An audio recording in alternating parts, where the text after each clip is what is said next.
when I came into office, I promised to look at the world's challenges with open eyes and very fresh thinking. We cannot solve our problems by making the same failed assumptions and repeating the same failed strategies of the past. Bold challenges demand new approaches. My announcement today marks the beginning of a new approach to conflict between Israel and the Palestinians. In 1995, Congress adopted the Jerusalem Embassy Act, urging the federal government to relocate the American embassy to Jerusalem and to recognize that that city, and so importantly, is Israel's capital.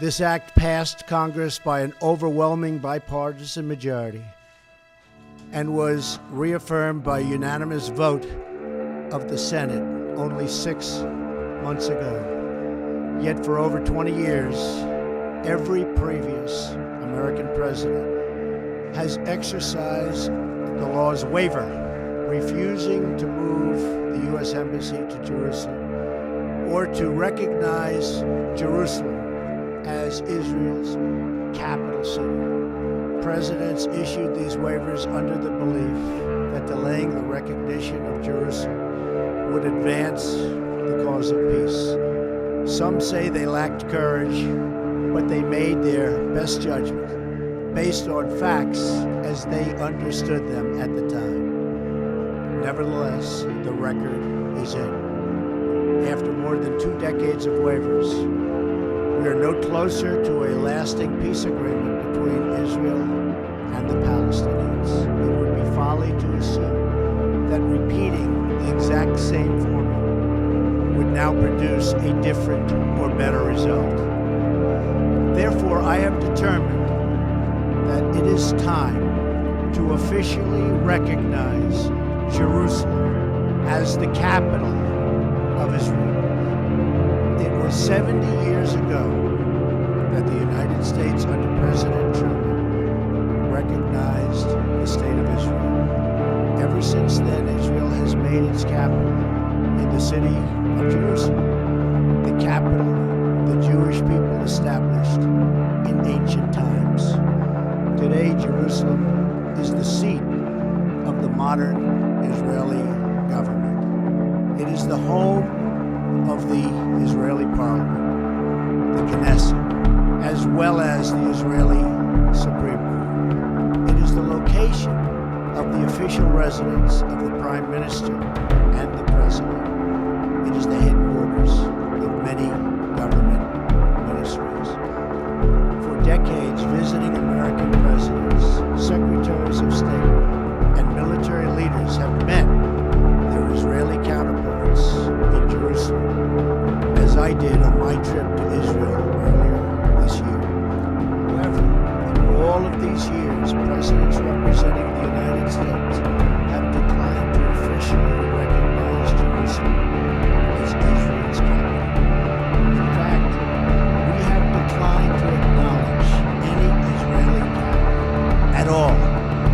But today we finally acknowledge the opposite, that Jerusalem is Israel's capital. This is nothing more or less than a recognition of reality. It is also the right thing to do. It's something that has to be done. That is why, consistent with the Jerusalem Embassy Act, I am also directing the State Department to begin preparation to move the American Embassy from Tel Aviv to Jerusalem.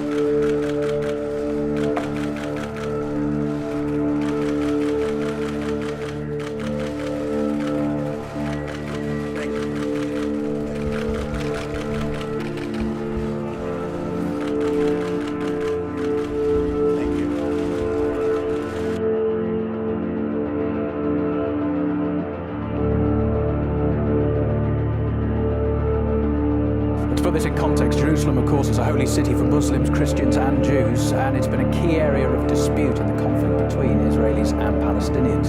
The Israeli government claims Jerusalem as its capital, but most of the international community doesn't recognize it as such. Now, if the US were to recognize it, it would likely inflame tensions across the Middle East as well. Trump's initiative to move his country's embassy to Jerusalem, which he outlined on the presidential campaign trail, has been condemned by the Arab League countries. Their Secretary General warns that the proposal would fuel extremism and lead to violence. An Israeli MP has been discussing the issue on RT's Worlds Apart.